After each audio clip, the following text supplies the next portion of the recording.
नवविध भक्ति के बारे में श्री प्रहलाद महाराज श्रीमद् भागवत के सप्तम स्कंद में कहते हैं, श्रवणम कीर्तनम विष्णु स्मरणम पाद श्रवणम अर्चनम वंदनम दास सखमात्म निवेदनम।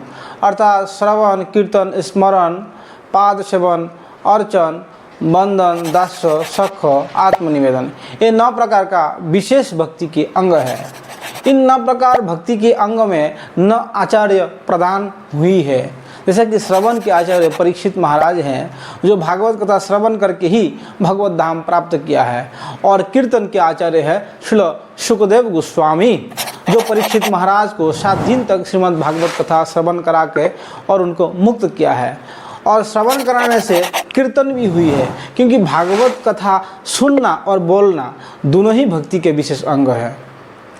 और स्मरणम, आप लोग जानते हैं स्मरण जो है भक्ति के सर्वोच्च अंग है, क्योंकि श्रवण और कीर्तन इसीलिए हम करते हैं ताकि प्रभु के स्मरण में हम रह सके।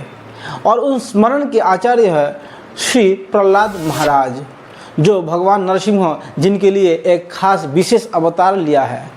आप समझ सकते हैं वो कितना विशेष व्यक्ति है, जिनके लिए भगवान स्वयं अवतार लिया है। और भगवान कहे भी, हे प्रहलाद, मुझे तुम्हारे रक्षा के लिए बहुत पहले अवतरण होना चाहिए था, लेकिन मुझे क्षमा करे, मुझे आने में थोड़ा सा विलंब हो गया है।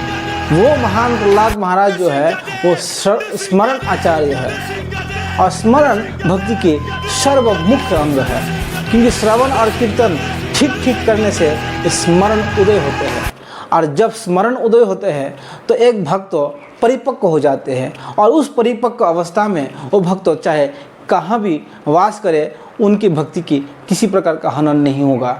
ये श्रील भक्ति सिद्धांत सरस्वती कहते हैं कि एक भक्त तभी निर्जन वास कर सकते हैं, अर्थात अकेला भजन कर सकते हैं, अर्थात ब्रज धाम में वास कर सकते हैं, जब उनकी स्मरण हो गया है। अर्थात श्रवण कीर्तन इतना अधिक मात्रा में किए हैं जिसके प्रभाव से उसको स्मरण का उदय हो गया। स्मरण का मतलब है श्री राधा कृष्ण के युगल किशोर के भिन्न भिन्न लीला का स्मरण करना। अगर कोई शिव पार्वती की भक्त है तो शिव पार्वती के ध्यान में वो मगन रहेंगे, और कोई नरसिंह के भक्त है तो नरसिंह देव की लीला में मगन रहेंगे, और कोई युगल उपासक है तो युगल राधा कृष्ण की नित्य लीला में वो स्मरण में हमेशा अपने मति को रखेंगे। और वो स्मरण प्रयास करने से नहीं होते हैं, वो स्मरण तभी होते हैं जब श्रवण और कीर्तन अधिक मात्रा में और विशेष मात्रा में और सही ढंग से किया जाते हैं, तभी स्वतः स्मरण का उदय होते हैं। इस बात को हमेशा ध्यान रखना है, क्योंकि स्मरण में डायरेक्ट जाने से कुछ नहीं होगा। हम बेटे लीला देखेंगे, बेटे सिर्फ ध्यान करेंगे और लीला देखेंगे, वैसा नहीं हो सकते हैं, क्योंकि श्रवण और कीर्तन के प्रभाव से ही स्मरण उदय होते हैं। श्रील भक्ति सिद्धांत सरस्वती कहते हैं कि श्रवण और कीर्तन से जब भक्ति उदय होते हैं और उस स्तर पे ही भक्त परिपक्व होता है, उस समय वो भक्त निर्जन निवास करने में अर्थात ब्रजवास करने में समर्थ है, सक्षम है, दूसरा को उद्धार करने में सक्षम है, समर्थ है, इसके अलावा नहीं। तो स्मरण के आचार्य है श्री प्रहलाद महाराज। और श्रवण कीर्तन स्मरण पाद सेवन के आचार्य वो आचार्य है श्री लक्ष्मी जी। आप लोग देखेंगे हर टीवी में या लक्ष्मी जी की फोटो जहाँ पर है तो देखेंगे नारायण जी के चरणों में बैठ के और पाद संवाहन करते हैं। इसीलिए लक्ष्मी जी नारायण जी की चरण छोड़ के और कुछ नहीं जानते हैं। इसीलिए लक्ष्मी सर्वश्रेष्ठ आचार्य है पाद सेवन में। पाद सेवन का और भी सेवा है, जैसा कि 84 क्रूज ब्रजमंडल की परिक्रमा करना, गिरिराज गोवर्धन की परिक्रमा करना, वृंदावन की परिक्रमा करना, और ये चरण सेवा है, इसको पाद सेवन बोलते हैं। अपने चरण अपने पैर से सेवा करना। उसके बाद आते हैं अर्चन मतलब एक विशेष प्रकार का पूजा के सामग्रियों के द्वारा किसी भगवान के अवतार या भगवान को अभिषेक करना, महापुरुष के अर्चन करना, पूजा करना, उसके नाम है अर्चन। और उन अर्चन के आचार्य है श्री पृथु महाराज अर्चन के आचार्य के रूप में घोषित है, आख्यायित है। और भी अर्चनाचार्य हुई है, लेकिन उनमें सर्वश्रेष्ठ टॉप मोस्ट जो स्थान है, सर्वश्रेष्ठ स्थान तो पृथु महाराज का है। अर्चन के बाद आते हैं वंदन। वंदन उसको बोलते हैं कि जैसा कि किसी महापुरुष या भगवान के किसी अवतार या राधा कृष्ण स्वयं जो लीला माधुरी में युक्त, उनके किसी विशेष गुण को लेके और किसी विशेष लीलाओं को लेके उनका विशेष प्रकार में निबंध से, छंद से, कविता से या अपने मन की भाषा से किसी प्रकार उनको गुण कीर्तन करने के नाम ही वंदन है। हे राधा माधव, कब आप लोगों को युगल किशोर के रूप में यमुना के तट पे और अशोक वाटिका में आप लोगों को बैठे हुए देखने हमारे आँख सौभाग्य प्राप्त करे। तो इस प्रकार आपने उद्गार को, इस प्रकार आपने भाव शैली को प्रकट करने के नाम है वंदन। वो वंदन वैदिक भी हो सकते हैं, जैसे कि शास्त्र के आधार पे भी हो सकते हैं, और किसी विशेष भक्तों अपने मन के हिसाब से भी कर सकते हैं। मन में जो भी भाव आती है वो भाव से कर सकते हैं। तो वंदन का आचार्य जो है वो अक्रूर जी, अक्रूर महाराज वंदन के द्वारा भगवान को प्रसन्न किया था। इसीलिए सर्वश्रेष्ठ स्थान उन्हीं अक्रूर का है जो वंदन के द्वारा भगवान को प्रसन्न किया। उसके बाद आते हैं दास्यम। दास्यम मतलब दास, सेवक, किंकर। किंकर का मतलब है हमेशा अपने प्रभु के सामने हाथ जोड़ के खड़ा रहना और कहना कि मैं क्या करूं आपके लिए प्रभु, मैं सतत आपकी सेवा में हाजिर हूँ, आपकी सेवा में प्रस्तुत हूँ, तैयार हूँ, अभिलाषा हूँ। इसको किंकर कहते हैं। किम करोति इति किंकरा, मतलब क्या करूँ प्रभु के लिए, क्या नया नया सेवा क्या कर सकते हैं, तो उसको बोलते हैं किंकर, अर्थात दास्य सेवा। दास्य सेवा में, दास्य सेवा का जो आचार्य है वो है हनुमान जी, क्योंकि आप लोगों को पता है कि हनुमान राम के सर्वश्रेष्ठ भक्त रहे हैं दास्य सेवा में। दास्य भाव के अधिकारी में सर्वश्रेष्ठ स्थान आचार्य हनुमान जी को प्राप्त है। अगर आपको दास्य भाव चाहिए, दास्य सेवा चाहिए, तो हनुमान जी की चरण कमल का बंधन करने से आपको भी राधा कृष्ण की या राम सीता के दास्य प्रेम मिलेंगे। सख, सख में आते हैं सखा। श्री कृष्ण की भी कोई सारे सखा हुई है, भगवान के विशेष विशेष और अवतार है उनमें भी सखा हुई है, लेकिन उन सखाओं में सर्वश्रेष्ठ सखा के रूप में जो है वो उद्धव जी के नाम आते हैं। उद्धव जी सखाओं के आचार्य, सख भाव में सेवा करने वाले का आचार्य। सख मतलब सखा मतलब सम वयस, सम विचार, सम ज्ञान, सम गुण संपन्न व्यक्ति ही सखा। कंध में कंध मिला के चल सकते हैं, इस प्रकार के व्यक्ति को सखा कहते हैं। सखा मतलब अपने हृदय के बात उनको खुल के बोल सकते हैं, सुन सकते हैं, उनके साथ विभिन्न प्रकार के खेल खेल सकते हैं, तो सखाओं के बात है। इन सखाओं में सर्वश्रेष्ठ स्थान प्राप्त किया है श्री उद्धव जी महाराज। उसके बाद आते हैं आत्मनिवेदन। आप लोग जानते हैं आत्मनिवेदन भक्ति के ऐसा अंग है जिसके परे और कुछ नहीं है। आत्मनिवेदन उसको कहते हैं कि सर्वस्व न्यौछावर कर देना प्रभु के लिए। जैसा कि आत्मनिवेदन के आचार्य के रूप में श्री बलि महाराज का नाम आते हैं, क्योंकि बलि महाराज श्रेष्ठ आत्मनिवेदन का आचार्य के रूप में आख्यायित है।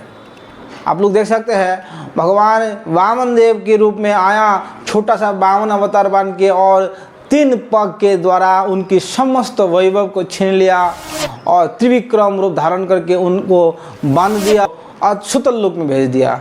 इतना सब कुछ होते हुए भी बलि महाराज के हृदय में भगवान के लिए बिल्कुल मलिनता नहीं आए, और बलि सब कुछ भगवान को दे के प्रसन्न नहीं रहा है। इसीलिए भगवान के इतना महान सेवा करने के बावजूद भी, और भगवान परीक्षक के रूप में उनको बांध के और पटक दिया और सुतल लोक में भेज दिया, इतना करने के बावजूद भी बलि महाराज किसी प्रकार का विचलित नहीं हुई है। भगवान के प्रति उनका अटल प्रेम बनी रहे। इसीलिए बलि महाराज जो है आत्मनिवेदन का गुरु है, सर्वश्रेष्ठ आचार्य है। आत्मनिवेदन का सेवा करने वालों को बलि महाराज का अनुसरण करना चाहिए। ये है 9 प्रकार के विशेष भक्ति, इसको नवदा भक्ति कहते हैं। भक्ति की शुरुआत श्रवण से शुरू होते हैं और वो श्रवण करना इतना आसान नहीं है। अनंत अनंत काल के पुण्य जब इकट्ठा होते हैं तभी किसी विशेष भक्तों से श्रवण करने का मौका मिलता है या विशेष ग्रंथ पढ़ने का सौभाग्य प्राप्त होते हैं। श्री गौरांग महाप्रभु रूप गोस्वामी को शिक्षा देते हुए एक स्टेप प्रस्तुत किया है कि किस प्रकार एक साधारण व्यक्ति और महान भक्त से परिणत होते हैं। स्टेप इस प्रकार है कि गौरांग महाप्रभु कहते हैं, एमत ब्रह्मांड भरी अनंत जीवगण 84 लाख यूनिते करे भ्रमण। इसका यह अर्थ है अनंत जीवगण अनंत ब्रह्मांड में फैले हुए हैं और इस प्रकार वो 84 लाख यूनि भ्रमण कर रहा है। सब जीवों में स्थावर और जंगम ये 2 प्रकार का जीव पाए जाते हैं। पहला तो डिवाइड होगा स्थावर और जंगम। स्थावर मतलब जो अचल जीव जो चल नहीं सकते हैं, जंगम मतलब जो चल सकते हैं। स्थावर और जंगम में डिवाइड कर लीजिए। उसके बाद जंगम में भी 2 प्रकार का होते हैं। एक जंगम होता है पृथ्वीवासी पृथ्वीचर और एक होता है जलचर। पृथ्वी आकाश मिला के एक और एक है जलचर। और पृथ्वी में निवास करने वाले बहुत सारे जीवों में मनुष्य अति अल्प है, अर्थात अति कम है, बहुत ही कम है। उन मनुष्य में भी म्लेच्छ, शबर, पुलिंद, कंक, यवन, खस आदि जो है, इन सबको वर्णाश्रम धर्म की बाहर रखा गया है। वेद, क्योंकि ये लोग वेद शासन को मानते नहीं हैं, इसीलिए इनको वेद के बाहर रखा गया है। जो वेद के बाहर है उन मनुष्य को वेद पालन करने का मतलब, अगर वेद ना भी पालन करें उनको कुछ ज़्यादा जाते नहीं, क्योंकि ये लोग एक प्रकार का पशु तुल्य ही हैं। तो वेद पालन करने में जो कुछ व्यक्ति आते हैं, तो वेद पालन करने वाला में आधा होते हैं मुंह में वेद पालन करना, अर्थात हाँ हम वेद पालन करते हैं, वेद शास्त्र को मानते हैं, पुराण को मानते हैं, ग्रंथ को मानते हैं, हम गीता को तो मानते हैं, लेकिन सिर्फ मुख से ही मानते हैं। वास्तव में अपने जीवन में एक भी शब्द नहीं उतारते हैं। इन वेद मानने वालों में से आधा तो ऐसे ही चले जाते हैं कि सिर्फ मुख से मानते हैं कि हम हिंदू हैं और अपने व्यवहार से बिल्कुल वेद शास्त्र के विरुद्ध है। तो इस प्रकार वेद आधा मानने वाला में से कर्मनिष्ठ जड़ व्यक्ति होते हैं जो कर्मकांड में ही लिप्त रहते हैं, और लाखों करोड़ों कर्मकांड में से एक निकल के आते हैं जो कि ज्ञान में निष्ठा रखते हैं। उन लाखों करोड़ों ज्ञानियों में से एक व्यक्ति होते हैं मुक्त। करोड़ों ज्ञानियों में से एक मुक्त होते हैं और कोटि मुक्त अर्थात करोड़ों मुक्तों में से एक कृष्ण भक्त दुर्लभ है।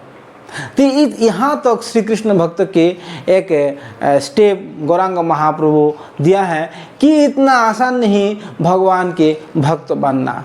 जो भगवान के भक्त बन गया है तो ते तपस्ते जुहुबुहु सस्नुरार्जा ब्रह्मानुचूर्णा गृह्णन्ति जयते। जो भगवान के भक्त बन गया अर्थात हरि के भक्त बन गए, हरि के नाम ग्रहण कर रहा है, आप समझ लीजिए ये जो व्यक्ति सब तीर्थों भ्रमण कर लिया, सब दान कर लिया, सब पुण्य कर्म कर लिया, उनके लिए कुछ बाकी नहीं रहा है।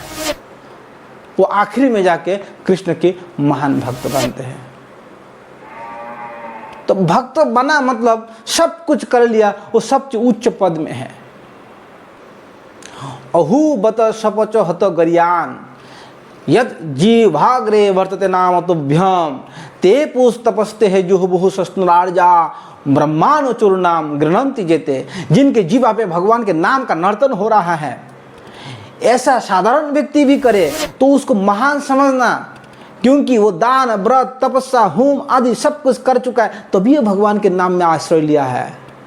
वो आखिरी स्टेज, उन व्यक्ति को ब्रह्मादि देवता भी सम्मान करते हैं। जैसा कोई सुप्रीम कोर्ट का जज है तो स्वाभाविक सुप्रीम कोर्ट का जज होने के नाते समस्त कानून उनको मालूम है, भारत का संविधान उनको भली भांति मालूम है। इस प्रकार जो हरिनाम कर रहे हैं, जो कृष्ण नाम कर रहे हैं, जो कृष्ण के भक्त हो चुका है, समझना चाहिए कि समस्त तीर्थ व्रत होम आदि सब कुछ कर चुका है, अंत में जाकर के जो है वो नाम निष्ठा हुई है, वो कृष्ण के राधा कृष्ण के युगल में निष्ठा हुई है। ऐसा बहुत प्रमाण है शास्त्रों में कि सब कुछ करने के बावजूद भी जब मन का संतुष्टि नहीं मिली तो ब्रजधाम में आके भगवान की आराधना किया, राधा कृष्ण की आराधना किया। ऐसा बहुत योगी है, बहुत ज्ञानी है, बहुत कर्मी है जो सब कुछ छोड़ के फिर हरिनाम में ही आया और ब्रजधाम में ही आके भजन किया है। गौरांग महाप्रभु के समय प्रकाशानंद सरस्वती जो ज्ञानी था, जो ब्रह्म को मानते थे, ब्रह्म ब्रह्म ब्रह्म, उस ब्रह्मवादियों को भी हरिनाम में निष्ठा गौरांग महाप्रभु की कृपा से हुई है। तो कृष्ण भक्त इतना साधारण नहीं है। अनंत अनंत जन्म के बाद बहुनाम जन्मनामंते ज्ञानवनं मम प्रपदते वासुदेवम सर्वमिति स्वमहात्मा सुदुर्लभम। तो बहुत बहुत जन्म के बाद ही कोई समझ पाते हैं कि भगवान श्री कृष्ण ही सब कुछ है और सब कुछ छोड़ के श्री कृष्ण का चरण आश्रय ग्रहण करते हैं। ऐसा बहुत बड़ा सुकृतिवान व्यक्ति ही कर सकते हैं जो सब कुछ कर चुका है। इसीलिए भक्ति साधारण व्यक्ति के लिए नहीं है, भक्ति तो कुछ विशेष व्यक्तियों के लिए ही भक्ति की मार्ग है। तो आप भी इसमें विशेष हो सकते हैं। विशेष होने के लिए कोई ऐसा कोई बड़ा एजुकेशन का जरूरत नहीं है। विशेष होने के लिए आपके पास श्रद्धा होना जरूरत है। श्रद्धावान लभते ज्ञानम, श्रद्धावान व्यक्ति ही भक्ति को प्राप्त कर सकते हैं। श्रद्धावान जन है, श्रद्धावान जन पातिया से नाम हट्ट जीवेर कारण। अतः श्रद्धावान व्यक्ति के लिए ही श्री गौरांग महाप्रभु श्री नित्यानंद प्रभु नाम के बाजार खुला है, नाम के हाट खुला है। ले लो नाम, ले लो नाम, बस आपको श्रद्धा मूल्य देना पड़ेगा। इस प्रकार नवविधा भक्ति पालन करने से ही शुद्ध श्री कृष्ण राधा कृष्ण के चरण में भक्ति पा सकते हैं।